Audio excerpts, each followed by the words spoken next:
नमस्कार, मैं अशोक कुमार पांडे और स्वागत है आपका द क्रेडिबल न्यूज पर। एक तरफ जंतर मंतर पर जैन जी की जीत हुई तो दूसरी तरफ ऐसा लगता है कि ईरान की दोबारा जीत जैसी ही हुई है अमेरिका के साथ। और अमेरिका यानी कि ट्रंप अब ये कह रहा है कि जो बड़ा अटैक हम करने वाले थे, जो बड़ा हमला करने वाले थे ईरान पर, फिलहाल उसको टाल दिया गया है। जो खबर है न्यूयॉर्क टाइम्स में आई है उसको बहुत गौर से पढ़ने की जरूरत है। ये खबर ये बताती है कि ट्रंप ने ये हमला, जिसके बारे में मेरा मानना था कि अगर ये हमला होना है तो सैटरडे संडे को हमला होगा, वीकेंड में हमले होते हैं ताकि मंडे को मार्केट ऊपर चली जाए। तो मेरा ये मानना था कि सैटरडे या संडे को हमला होगा। सैटरडे को तो नहीं ही हुआ और संडे की मॉर्निंग का जो अखबार है वो ये कहता है कि ट्रंप ने ये लड़ाई इसलिए रोक दी, ईरान के ऊपर बड़ा हमला इसलिए रोक दिया कि उसके जो एडवाइजर्स थे, उसको जो सलाह देने वाले लोग आसपास थे, उन्होंने कहा कि हुजूर आला इस समय हमला मत कीजिए, ये हमको बहुत भारी पड़ सकता है। अब इस खबर को अगर समझना है तो न्यूयॉर्क टाइम्स की एक और खबर मैं आपको दिखाता हूं जो साथ में ही छपी हुई है। ये खबर बताती है कि लोग नाराज हैं। और लोग नाराज क्यों हैं? लोग नाराज इसलिए हैं कि पेंटागन यानी अमेरिका की आर्मी का जो वेबसाइट है उनकी, जो उस पर उन सैनिकों की संख्या घटाकर लिखी गई है जो मारे गए हैं। यानी अमेरिका के जो सैनिक ईरान से लड़ाई में मारे गए हैं उनके नंबर्स घटाकर बताए जा रहे हैं। अभी भी 14, 15, 16 के आसपास बताए जा रहे हैं, जबकि लोगों का मानना है कि कम से कम 40-50 अमेरिकी सैनिक इस बार की लड़ाई में ही मारे गए हैं या बहुत बुरी तरह से घायल हुए हैं। खासतौर पर जॉर्डन में जो हमला हुआ था, जिसके बारे में मैंने आपको बताया था, उस हमले में बताया जा रहा है कि कई सारे अमेरिकी सैनिक हलाक हुए हैं जिनके नंबर्स ट्रंप नहीं बता रहा है। अब आप देखिए, अमेरिका का सैनिक जब कहीं मारा जाता है तो अमेरिका में पब्लिक ओपिनियन बहुत तेजी के साथ बढ़ती है और 100 दिन बाद मिड टर्म इलेक्शन होने हैं। आज जब मैं आपसे बात कर रहा हूं तो 26 तारीख है और ठीक 100 दिन बाद इलेक्शन होने हैं, मिड टर्म इलेक्शन होने हैं, जिसमें ट्रंप के लिए कुछ भी रिजल्ट आ सकता है, जिसका रिजल्ट अगर काफी उल्टा आया तो ट्रंप की कुर्सी भी जा सकती है। तो एक तरफ ट्रंप को यह लगा था कि कुछ और हमले करेंगे, ईरान दबाव में आएगा, प्रेशर में आएगा ईरान, और प्रेशर में आने के बाद वो सरेंडर कर देगा। वो कहेगा हुजूर आला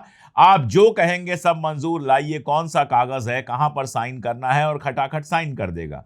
वो होता हुआ कहीं दिख नहीं रहा। जितना आपने एस्केलेशन बढ़ाया, ईरान उतना ही एस्केलेशन बढ़ाता चला गया। जॉर्डन हो, बहरीन हो, कुवैत हो, इन जगहों पर जबरदस्त नुकसान पहुंचाया और दूसरी तरफ आपके सैनिक लगातार मारे गए, जिसकी वजह से आपके यहां प्रेशर बढ़ा। एक तीसरी और चीज है जो न्यूयॉर्क टाइम्स की खबर में ही आगे डिटेल में देते हैं। वो बता रहे हैं कि अमेरिका के हथियार भी कम पड़ रहे हैं, अमेरिका की जो मिसाइलें थी वो कम पड़ रही हैं, अमेरिका का जो एयर डिफेंस था वो पूरी तरह से तबाह कर दिया है ईरान ने।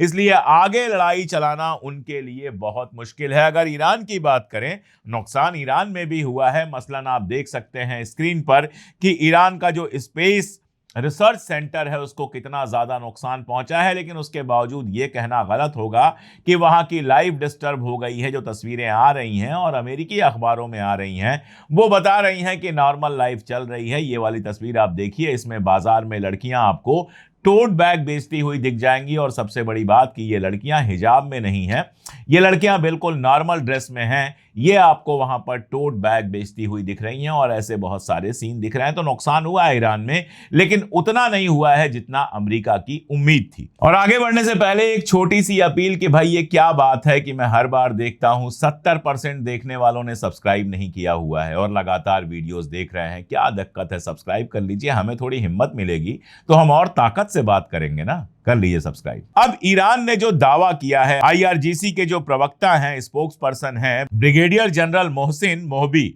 उन्होंने तस्नीम को बताया है कि 8 जुलाई से 22 जुलाई के बीच एक F-15 जो उनका जंगी जहाज होता है, वो एक P-8 समुद्री जो समंदर में चलने वाला गश्ती उनका जहाज होता है, वो एक C-17 मिलिट्री ट्रांसपोर्ट एयरक्राफ्ट और 8 एरियल रिफेलिंग एयरक्राफ्ट को पूरी तरह से खत्म कर दिया गया। उनका कहना है कि 17 जासूसी और लड़ाकू ड्रोन भी बर्बाद किए गए, जिसमें से 8 बिल्कुल नए थे, अभी पैकिंग से भी बाहर नहीं निकाले गए थे, पैकिंग में लाकर रखे गए थे और उनको ईरान ने बर्बाद कर दिया। इसके अलावा 7 American command and control centre, 3 satellite संचार प्रणालियां जो सैटेलाइट का कम्युनिकेशन सिस्टम होता है, और 6 पैट्रियट एयर डिफेंस जो रडार सिस्टम है, उनको भी निशाना बनाया गया। इसके अलावा इनका कहना है कि 3 हवाई और 9 जो समंदर के निगरानी रडार थे जिनसे निगरानी रखी जा रही थी, 8 early warning radar, 7 air defence missile radar, 5 लंबी दूरी के रडार, 2 दूसरे एयर डिफेंस रडार और 1 टेक्निकल रडार नेटवर्क को भी खत्म कर दिया गया। इसके अलावा 3 EPS रडार सिस्टम और 2 EPS 117 रडार भी हमलों में तबाह हुए हैं। ये दावा है ईरान का। यानी ईरान ने अपनी पूरी ताकत 3 चीजों पर लगाई है। पहला, स्ट्रेट ऑफ होर्मुज का कंट्रोल किसी भी हालत में नहीं छोड़ना, और स्ट्रेट ऑफ होर्मुज पूरी तरह से बंद पड़ी हुई है। हालांकि खबर आ रही है कि ईरान और ओमान के बीच में बातचीत चल रही है कोई रास्ता निकालने के लिए, लेकिन अमेरिका ने जो रास्ता निकाला था वो तो पूरी तरह से बंद पड़ा हुआ है। तो स्ट्रेट ऑफ होर्मुज बंद हुआ और दुनिया भर के बाजारों का बुरा हाल हुआ। ब्रेंट क्रूड ऑयल लगातार बढ़ने लगा, उसका कीमत बढ़ने लगी। एक तो ये ईरान की चाल थी जो पूरी तरह से कामयाब होती हुई दिख रही है। दूसरा, ईरान ने किया इनकी आंख और कान बंद करने का, जिसकी बात मैं बार बार कहता हूं कि आप जिन रडार से स्ट्रेट ऑफ होर्मुज और ईरान के अंदर निगाह रखना चाहते थे, उन रडारों को ही खत्म कर दिया, जिनकी डिटेल्स IRGC के जो प्रवक्ता हैं उन्होंने दी है। और तीसरा, इन्होंने यह किया कि अमेरिका का एयर डिफेंस सिस्टम पूरी तरह से तबाह किया और अमेरिकी सैनिकों को निशाना बनाया, जिनसे अमेरिका के अंदर पैनिक फैले। अब इतने जहाज और इतने अगर एयर डिफेंस सिस्टम बर्बाद हुए हैं, यानी अरबों की संपत्ति बर्बाद हुई है अमेरिका की, तो एक तो पलटकर अटैक करने की जो कैपेसिटी होती है वो कम हुई है, और दूसरा ये हुआ है कि अमेरिका के अंदर ये बहस शुरू हुई है कि इस जंग का हासिल क्या है, इस जंग से हमको मिल क्या रहा है, हमारे लोग मारे जा रहे हैं, हमारे हथियार तबाह हो रहे हैं। और इन 3 वजहों से यह खबर आई है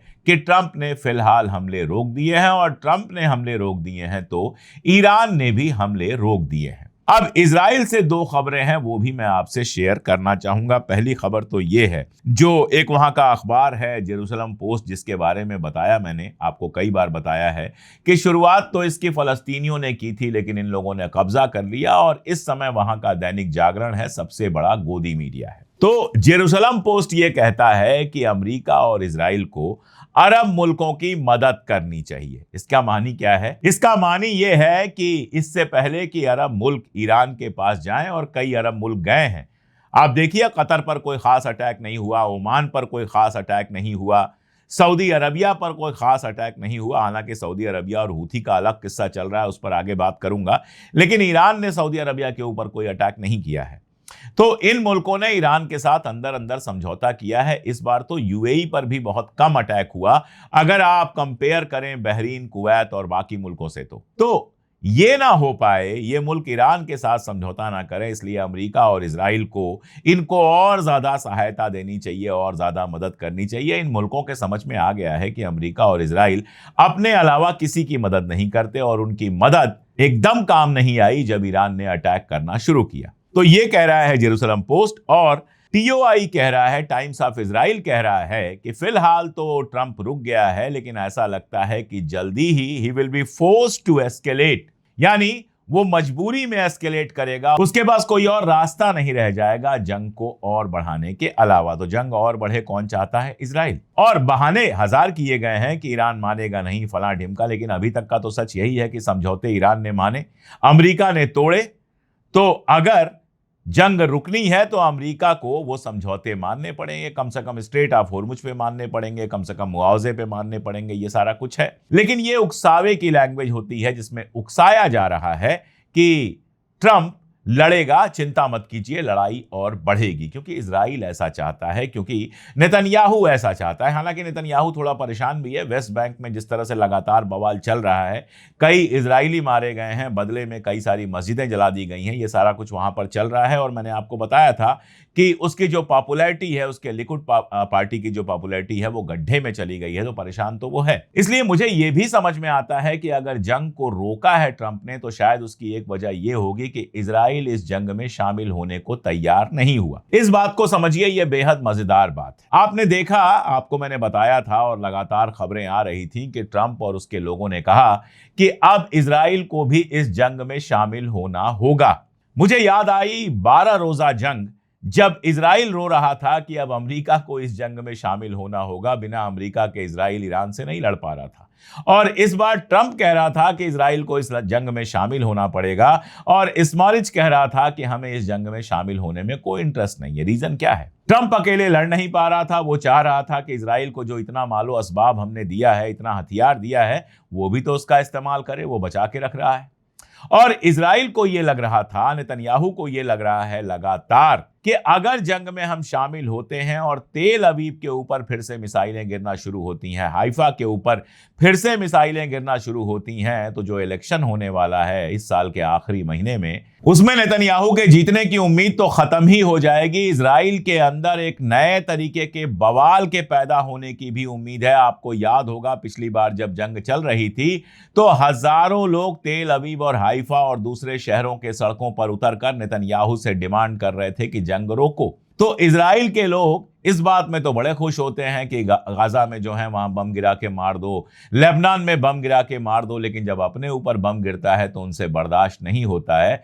नेतन्याहू इस बात को अच्छी तरह से जानता है, और यह भी जानता है कि जंग हुई तो जैसे जॉर्डन पर, जैसे कुवैत पर, जैसे बहरीन पर बम बरस रहे हैं, हमारे ऊपर भी बम बरसेंगे और बचा पाना बहुत मुश्किल होगा। जो ईरान की मिसाइलें हैं और ईरान के जो ड्रोन्स हैं, उनसे बचना बहुत मुश्किल होगा। और इसके साथ ही मैं जोड़ देता हूं वॉल स्ट्रीट जर्नल की एक खबर, जो अमेरिका का अखबार है। यह अमेरिका का अखबार है हुजूर, मैं कोई ईरानी अखबार कोट नहीं कर रहा हूं, आप स्क्रीन पर आराम से देखिए। वॉल स्ट्रीट जर्नल कहता है कि जो ईरान की मिसाइल है, ईरान की जो सबसे जानी मानी और सबसे खतरनाक मिसाइल है, जिसका नाम है खैबर शेखन, वो और बेटर होती जा रही है। गेटिंग बेटर, पहले से भी बेहतर होती जा रही है। इस मिसाइल की खूबी क्या है? यह मिसाइल यूं चल के यूं गिरती नहीं है, यह मिसाइल रास्ते बदलती है।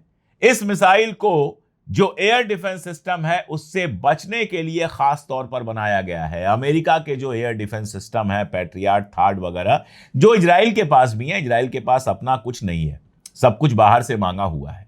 तो जो इजराइल के पास सिस्टम्स हैं या अमेरिका के पास सिस्टम्स हैं मिसाइल के अटैक को रोकने के लिए, उनकी बरसों स्टडी करने के बाद ईरान ने यह मिसाइल डेवलप की है, खैबर शेखन। और खैबर शेखन की खूबी यह है कि ये जब आसमान में जाती है तो ये लहराती है, कभी बाएं, कभी दाएं, कभी सीधा, कभी उल्टा, और फाइनली अटैक करती है। इसलिए एयर डिफेंस सिस्टम अक्सर इसको भेद नहीं पाते हैं। अब वॉल स्ट्रीट जर्नल ये बता रहा है कि ये पहले से भी बेहतर हो गई है। तो पहले ही पिछली बार इजराइल में इसने गजब की कयामत ढाई थी, तो अब और बेहतर हो गई है। तो इजराइल में क्या क्या हो सकता है आप अच्छी तरह से समझ सकते हैं।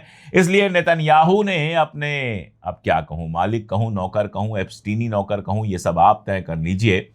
मैं तो यही कह देता हूं कि नेतन्याहू ने ट्रंप से कहा होगा कि भाई अभी हम जंग में शामिल नहीं हो सकते, तुम देख लो अकेले कैसे कर सकते हो। और ट्रंप ने कहा होगा कि मैं अकेले ही अपना सर क्यों फोड़वाऊं, ईरानी झुकने का नाम नहीं ले रहे हैं, इसलिए फिलहाल जंग रोक दी गई है। और कहा जा रहा है कि बैक चैनल से कुछ बातचीत हो रही है। अब 2-4 दिन में खबर आएगी कि जंग दोबारा बढ़ती है या फिर बैक चैनल की बातचीत बढ़ती है। दरअसल जो सबसे बड़ी वजह है, हथियार वगैरह तो अपनी जगह है ही, लेकिन जो सबसे बड़ी वजह है वो ये है कि ईरान की पॉलिसी जो रही कि दुनिया की मार्केट तबाह कर दो, दुनिया को यह एहसास करा दो कि अगर ये जंग चलती है तो तुम्हारा जीना मुश्किल हो जाएगा, वो काफी हद तक सही साबित हुई। इस पर मैं आऊं इसके पहले यह बताऊं कि यह खबर आई थी कि बहरीन और कुवैत ने, यह भी वॉल स्ट्रीट जर्नल की खबर थी कि बहरीन और कुवैत ने इस महीने की शुरुआत में ईरान के कुछ आर्मी के ठिकानों पर हमला किया था। हालांकि कुवैत का कहना है हमने ऐसा कुछ नहीं किया था, लेकिन जितना कुछ हुआ है उससे लगता है कि यह बात ईरान को भी पता थी, इसलिए उसने निशाना कहां बनाया? कुवैत पर बनाया, बहरीन पर बनाया और जम के बनाया। कुवैत और बहरीन में अमेरिकी अड्डों की बिल्कुल तबाही मचा दी। और साथ में जिस पॉलिसी की मैं बात कर रहा था कि स्ट्रेट ऑफ हॉर्मुज तो उसने बंद किया ही। मुझे ऐसा लगता है कि हूथी जो बाब अल मंदेब में अटैक कर रहा है वो भी इसी स्कीम का हिस्सा है कि सऊदी अरबिया जो तेल का बहुत बड़ा एक्सपोर्टर है वो भी अपना तेल बाहर ना भेज पाए। इसने उसको मारा, इसने उतने बम गिराया, ये सब तो मैं बताऊंगा, सब बताते हैं, लेकिन इसका असर क्या हुआ है ये मैं आपको एक तस्वीर से, एक नक्शे से समझाता हूं। आप नक्शा देख सकते होंगे। नक्शे में आप यानबू को देखिए जहां से सबसे ज्यादा तेल सप्लाई होता है सऊदी अरबिया का। आप ये समझिए कि वही तेल सप्लाई का सेंटर है। दरअसल सऊदी अरबिया का नक्शा अगर आप देखेंगे तो सऊदी अरबिया है तो बहुत बड़ा, लेकिन ऊपर का जो पूरा हिस्सा है उसमें ज्यादातर तो रेगिस्तान है।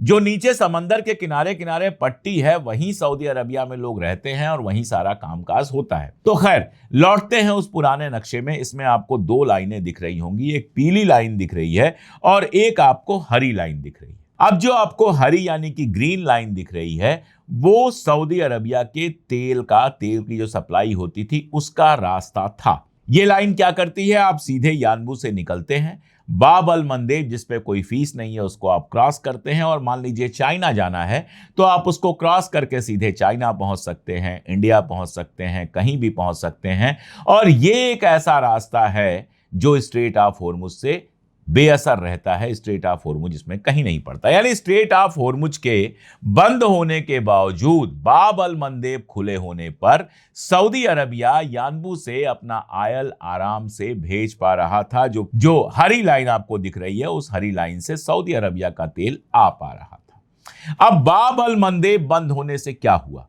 यह हरी लाइन बंद हो गई। सऊदी अरबिया के लिए इधर से भेज पाना बहुत मुश्किल हुआ। लगातार उसके जहाजों पर हमला हो रहा है, लगातार उसकी आयल फैसिलिटी पर हमला हो रहा है और अब तो यह बताया जा रहा है कि जंगजन में जो उसका आर्मको कॉम्प्लेक्स है जिसकी वैल्यू $1.2 बिलियन की है उस पर भी हूथियों ने हमला किया है। लेकिन फिलहाल इसी नक्शे पर लौटते हैं। अब ये हरी लाइन बंद होने पर जो येलो लाइन आपको दिख रही है, पीली लाइन दिख रही है, उस पीली लाइन से सऊदी अरबिया को तेल भेजना पड़ रहा है। ये जो पीली लाइन है ये यानबू से राइट की जगह लेफ्ट जाती है, उल्टा जाती है, सुएज की तरफ जाती है, जो सुएज नहर है उसकी तरफ जाती है। तो एक तो सुएज नहर से गुजरेगी तो इजिप्ट को फीस देनी पड़ेगी और उसके बाद आप ये रास्ता देखिए, सुएज से निकली और पूरा घूमते हुए पूरा अफ्रीका क्रॉस किया, इतना लंबा रास्ता लिया और उसके बाद फिर ऊपर आई तो चाइना, इंडिया या बाकी जहां उसको तेल पहुंचाना है वहां पहुंच पाएगी। तो कम से कम 3 गुना लंबा रास्ता हो गया। ये ट्रांसपोर्ट कास्ट इतना ज्यादा होगा और इसमें इतना वक्त लगेगा कि तेल की सप्लाई भी डिस्टर्ब होगी और जो तेल जाएगा वो महंगा हो जाएगा क्योंकि ट्रांसपोर्ट कास्ट महंगा है। ये रास्ता सिर्फ सऊदी अरबिया का नहीं था, इजराइल के लिए भी ये रास्ता है, औरों के लिए भी ये रास्ता है, लेकिन सऊदी अरबिया के लिए खास रास्ता है। और आज कंडीशन ये है कि स्ट्रेट ऑफ हॉर्मुज बंद है तो ऊपर के रास्ते बंद हैं और नीचे का ये इकलौता रास्ता जो था ये बंद होने से अब सऊदी अरबिया के लिए दुनिया के मार्केट में तेल सप्लाई करना मुश्किल होता जाएगा और ये लड़ाई लगातार हो रही है। अभी खबर ये आई है कि जो यमन की ऑफिशियल आर्मी है जिसको सऊदी अरबिया सपोर्ट करता है उसने हूथियों के ऊपर अटैक किया है। जाहिर है हूथी भी पलट के अटैक करेंगे तो फिलहाल लड़ाई रुकती हुई नजर नहीं आ रही है, या ये भी हो सकता है कि अमेरिका ईरान की लड़ाई रुकी है तो अब ये भी लड़ाई रुक जाए। क्या होता है देखा जाएगा। लेकिन ये जो पॉलिसी थी जिसमें ईरान ने दुनिया का जो तेल का सप्लाई का मामला था वो डिस्टर्ब कर दिया, ये सबसे ज्यादा सक्सेसफुल होती है जब दुनिया के मार्केट में तेल की प्राइस बढ़ती है, तेल की कमी होनी शुरू होती है और अमेरिका के गैस स्टेशंस पे लोगों की नाराजगी सामने आती है। तो अमेरिका की पार्टियां और अमेरिका के राष्ट्रपति हिल जाते हैं कि 100 दिन में मिड टर्म इलेक्शन है, ये जनता कहीं हमको पलट ना दे। तो वार और डिप्लोमेसी का ये जो पूरा खेल था, पहला राउंड ईरान ने जीता था और दूसरा राउंड भी ईरान जीतता हुआ नजर आ रहा है। अब 3 चीजें पॉसिबल हैं।